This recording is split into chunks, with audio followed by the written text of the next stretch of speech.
MCQ optometry और ophthalmic और ophthalmology जो MCQ है, जो भी एग्ज़ाम के लिए, गवर्नमेंट एग्ज़ाम के लिए, जैसे कि DHS DMER एग्ज़ाम के लिए, जो कि जैसे एम्स एग्ज़ाम होती है, उसके लिए ये बहुत ही इंपॉर्टेंट हो सकते हैं। सो आज के इस वीडियो में हम 25 MCQ डिस्कस करेंगे। ये पार्ट 9 है दोस्तों। इसके पहले भी हमने 1 से लेके 8 तक पार्ट बनवाया है। अगर आपने अभी तक वो देखे नहीं तो कृपया, एक सीरीज़ है, वहाँ पर जाकर भी आप देख सकते हो, या फिर अगर आपको इसकी PDF चाहिए कि ऑप्टोमेट्री फैंस ऐप भी डाउनलोड करवा सकते हो, वहाँ पर भी आपको ये सब सीरीज़ की PPTs और वीडियोस और PDF मिल जाएंगी। सो दोस्तों चलिए आज की इस वीडियो में हम जो पार्ट 9 है इसके बारे में डिस्कस करते हैं। सो जो इसमें पहला जो MCQ है दोस्तों, campimetry is use to measure. Campimetry is use to measure. Campimetry क्या मेज़र करने के लिए यूज़ किया जाता है? कैंपीमेट्री एक प्रोसीजर होता है, इसके ऊपर भी मैं अलग से वीडियो बनाऊँगा कैंपीमेट्री के ऊपर। लेकिन एक कंप्यूटर एक मेथड इंस्ट्रूमेंट होता है और एक मेथड होता है। सो इसमें क्या मेज़र किया जाता है? ऑप्शन ये है, स्क्विंट मेज़र किया जाता है, बी है एंगल ऑफ डेविएशन मेज़र किया जाता है, या पैटर्न ऑफ रेटिना, या फील्ड ऑफ चार्टिंग। सो इसमें जो है दोस्तों फील्ड ऑफ चार्टिंग, इसमें फील्ड मेज़र किया जाता है, ठीक है, उसे हम कैंपीमेट्री प्रोसीजर बोलते हैं। Now second question is angle of anterior chamber. Angle of anterior chamber is study with. Basically जो एंगल ऑफ एंटीरियर चेंबर होता है वो किससे देखा जाता है, या किससे एग्जामिन, कौन से इंस्ट्रूमेंट से उसको एग्जामिनेशन करते हैं? सो ऑप्शन ए होता है ये indirect ophthalmoscopy, sorry. Option B gonioscope से, ऑप्शन सी रेटिनोस्कोप से, या अम्ब्लायोस्कोप से। सो इनडायरेक्ट ऑप्थेल्मोस्कोप से तो हम फंडस एग्जामिन करते हैं, गोनियोस्कोप से हम एंगल ऑफ एंटीरियर चेंबर करते हैं, ठीक है। एंगल ऑफ एंटीरियर चेंबर जो मेजर करने के लिए जो किया जाता है वो गोनियोस्कोपी मेथड जो है यूज़ किया जाता है। So correct answer is B होता है। रेटिनोस्कोपी का यूज़ हम रिफ्रैक्शन के लिए करते हैं, और अम्ब्लायोस्कोप का हम अम्ब्लायोपिक पेशेंट में करते हैं। सो आपको याद रखना है, सो इसका एंगल ऑफ एंटीरियर चेंबर अगर आपको एग्जामिन करना है तो गोनियोस्कोपी मेथड से ही करना पड़ेगा। सो RAF ruler is use for evaluation of. RAF एक रूलर होता है, इसका यूज़ क्या इवेल्युएशन करने के लिए किया जाता है?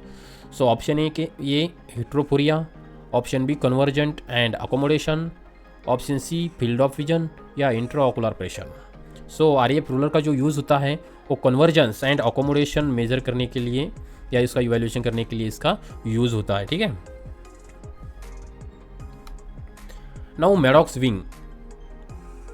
Wing is a mainly use for evaluation of. Maddox wing test जो है इसका उपयोग क्या इवेल्युएशन करने के लिए किया जाता है?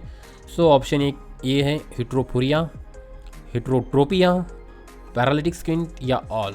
सो मैडॉक्स विंग जो टेस्ट है जिसका उपयोग हम हेट्रोफोरिया, एक लैटेंट स्क्विंट का टाइप है, फोरिया का एक टाइप है हेट्रोफोरिया, जिसका मैडॉक्स विंग का उपयोग जिसे हम हेट्रोफोरिया में किया जाता है इवेल्युएशन करने के लिए हेट्रोफोरिया का। नाउ बैंड शेप्ड केराटोपैथी होती है। Band shape keratopathy is commonly caused by. Band shape keratopathy ये साधारण से किस वजह से होती है? So option A magnesium salt, option B calcium salt, option C ferrous salt, या कॉपर साल्ट। तो उसमें बैंड शेप केराटोपैथी में कैल्शियम साल्ट का डिपोजिशन होता है, इसकी वजह से बैंड शेप केराटोपैथी होती है, ठीक है। Now double Maddox rod test is use for evaluation of. So दोस्तों डबल मैडॉक्स रॉड जो है इसका क्या इवेल्युएशन करने के लिए यूज़ किया जाता है? So option A double elevator palsy, cyclodeviation, restrictive squint, या convergent insufficiency. So double Maddox rod जिसका उपयोग हम साइक्लोडेविएशन इवेल्युएशन के लिए यूज़ किया जाता है, ठीक है। Now Lister perimeter is use for evaluation of. Lister perimeter जो होता है is use for evaluation of, क्या इवेल्युएशन करने के लिए इसका यूज़ किया जाता है? Option A central visual field, peripheral visual field, option C both, या नन। सो लिस्टर पेरीमीटर जो होता है उसका उपयोग हम पेरिफेरल विजुअल फील्ड मेजर करने के लिए किया जाता है। Now Bjerrum screen is use for evaluation of. Bjerrum screen का यूज़ किस में करते हैं, या क्या इवेल्युएशन करने के लिए करते हैं? Option A central visual field, peripheral visual field, both, या नन। सो जेरम स्क्रीन, इसके ऊपर मैं अलग से वीडियो बनाऊंगा दोस्तों जेरम स्क्रीन के ऊपर। उसमें हम डिटेल से डिस्क्राइब करेंगे जेरम स्क्रीन क्या है, प्रोसीजर क्या है, उसमें रिजल्ट इंटरप्रिटेशन कैसे करना है। सो ठीक है। सो इसका अभी आपको इतना याद रखना है कि जेरम स्क्रीन का जो यूज़ है वो सेंट्रल विजुअल फील्ड मेजर करने के लिए किया जाता है, ठीक है। Now in Hirschberg corneal reflex test, if light reflex is seen on limbus, the approximate squint measurement is। अगर हर्शबर्ग टेस्ट में कॉर्नियल रिफ्लेक्स जो होता है वो अगर लिम्बस के ऊपर होता है तो स्क्वेंट अप्रॉक्सीमेटली कितने डिग्री का होता है, लिम्बस के ऊपर होता है, ठीक है। Option A 15 degree, option B 30 degree, option C 45 degree या ऑप्शन डी 7 डिग्री। सो उसमें जो है दोस्तों अगर लिम्बस पे होता है तो 45 डिग्री। आज ही हमने इसके ऊपर एक वीडियो बनवाया है दोस्तों, हर्शबर्ग टेस्ट कॉर्नियल रिफ्लेक्स टेस्ट के ऊपर। अगर आपको डिटेल से उसके बारे में इंफॉर्मेशन चाहिए तो मैं आई बटन में उसकी लिंक दे दूंगा, आप वहाँ पे जाकर भी उसमें देख सकते हो। वीडियो के डिस्क्रिप्शन में मैं लिंक दे देता हूँ हर्शबर्ग कॉर्नियल रिफ्लेक्स टेस्ट, और वहाँ पर से भी आप डिटेल से एग्जामिन कर सकते हो। फिर भी यहाँ पे हम अगर जो कॉर्नियल रिफ्लेक्स अगर सेंटर में होता है प्यूपिलरी सेंटर के ऊपर तो वो नॉर्मल आई होती है, लेकिन अगर वो प्यूपिलरी बॉर्डर पे है तो 15 डिग्री होता है, प्यूपिलरी बॉर्डर पे है तो, ठीक है। अगर प्यूपिलरी बॉर्डर और लिम्बस के बीच में है तो 30 डिग्री होता है, और अगर लिम्बस के ऊपर है तो 45 डिग्री होता है, और उसके और भी बाहर कंजंक्टिवा के ऊपर अगर होता है आउटसाइड तो 70 डिग्री होता है, ठीक है। सो ये डिटेल्स से हमने ऑलरेडी दूसरा वीडियो बनवाया है, उसमें आप वहाँ पे जाकर लिंक में क्लिक करके आप देख सकते हो, ठीक है। सो इसका जो करेक्ट आंसर है option C 45 degree. Now the drug penicillin is, penicillin कौन सा ड्रग है, कौन सी टाइप का ड्रग है। ऑप्शन ए एंटीबायोटिक है, एंटी फंगल है, एंटीवायरल है या एंटी एलर्जिक है। सो पेनिसिलिन जो है दोस्तों वो एंटीबायोटिक ड्रग्स होता है, ठीक है। नाउ सेफेलोस्पोरिन, सेफेलोस्पोरिन कौन से टाइप का ड्रग है। Option A antibiotic, option B anti fungal, option C antiviral और anti allergic. So cephalosporin is also antibiotic group है ये भी, ठीक है। नाउ ट्राइफ्लोरोथाइमिडिन इज, ये कौन सा ड्रग है, कौन से ग्रुप का, एंटीबायोटिक, एंटी फंगल, एंटीवायरल या anti allergic. So trifluorothymidine is a antiviral drugs. Which of the following drugs act the fastest, कौन सा ड्रग है जो फास्टेस्ट एक्शन करता है। Option A atropine, cyclopentolate, tropicamide या फिनिलेफ्रिन। सो करेक्ट आंसर है tropicamide is fast acting drug होता है ट्रोपिकामाइड, ठीक है, तुरंत डायलेट करवा देता है, तुरंत इसका इफेक्ट आता है। So correct answer is tropicamide. Which of the following drugs has the list effect on accommodation, इनमें से कौन सी ऐसी ड्रग है जिसका इफेक्ट अकोमोडेशन पे बहुत ही कम होता है। ट्रोपिकामाइड, होमोएट्रोपिन, फिनिलेफ्रिन और साइक्लोपेंटोलेट। सो सबसे लिस्ट होता है, सबसे कम जो होता है वो फिनिलेफ्रिन में होता है, ठीक है।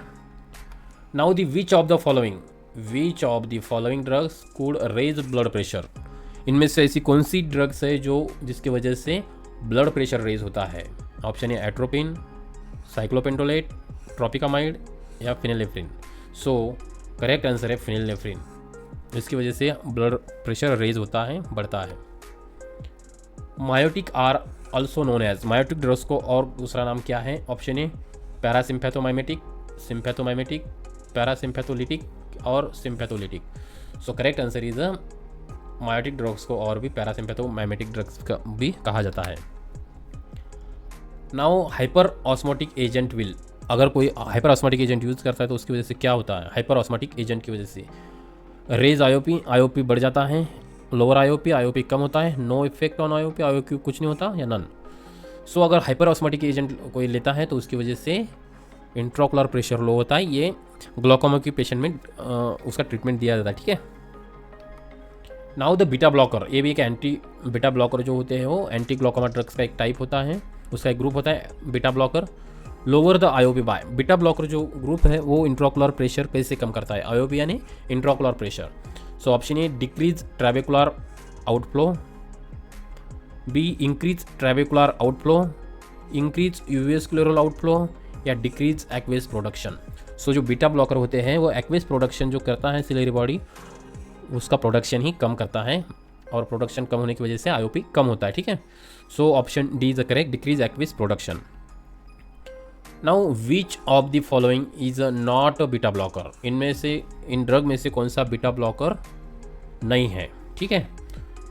Option A timolol, option B mannitol, option C betaxolol और option D ल्यूबिनोलॉल।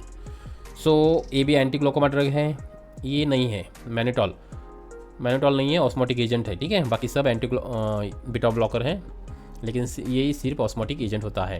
So correct answer is a mannitol.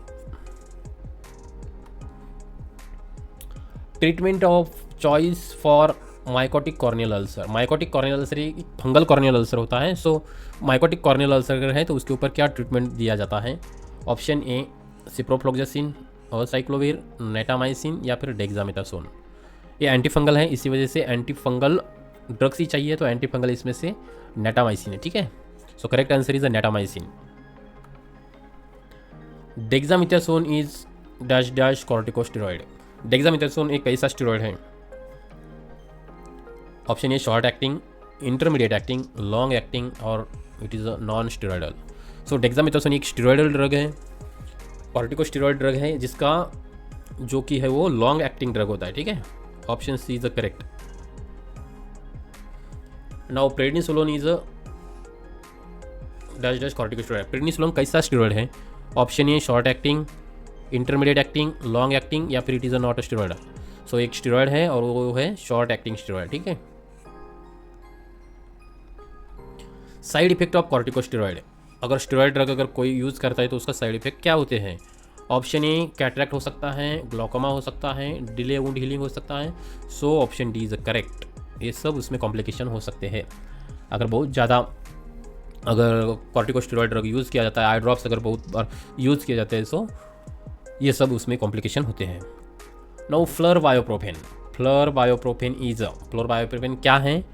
Corticosteroid है या non steroidal anti inflammatory drug है या एंटी फंगल ड्रग्स है या एंटीवायरल है।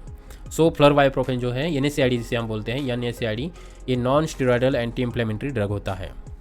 फ्लोरबायोप्रोफेन, केटोरोलैक, नेपाफिनैक, ये सब जो टाइप है इसमें इस ग्रुप में आते हैं फ्लोरबायोप्रोफेन के, जो कि उसका ग्रुप मेन ग्रुप जो होता है वो NSAID है, non steroidal anti inflammatory drug, ठीक है। Now drugs which increase uveoscleral outflow. इनमें से कौन सी ड्रग है जो यूवीएस्क्लेरल आउटफ्लो इंक्रीज करती है, बढ़ाती है? Option A pilocarpine, option B epinephrine, timolol और एसेटाजोलामाइड। सो इनमें से जो है इपिनेफ्रिन जो होता है वो यूवीएस्क्लेरल आउटफ्लो बढ़ाता है। सो दोस्तों आज के इस वीडियो में हमने जो भी इंपॉर्टेंट 25 क्वेश्चन थे वो डिस्कस किए। सो दोस्तों अगर आपको ये वीडियो पसंद आया तो कृपया चैनल को लाइक शेयर सब्सक्राइब करवा दीजिए। अगर आपको इस पीपीटी वीडियोस और PDF अगर चाहिए तो कृपया ऑप्टोमेट्रिक फैंस ऐप डाउनलोड करवा दीजिए। वहाँ पे आपको MCQ की सीरीज़ मिल जाएंगी, वहाँ पे सब सीरीज़ के PDF आपको मिल जाएंगे, ठीक है। उसकी लिंक मैं वीडियो के डिस्क्रिप्शन में दे देता हूँ। Thank you.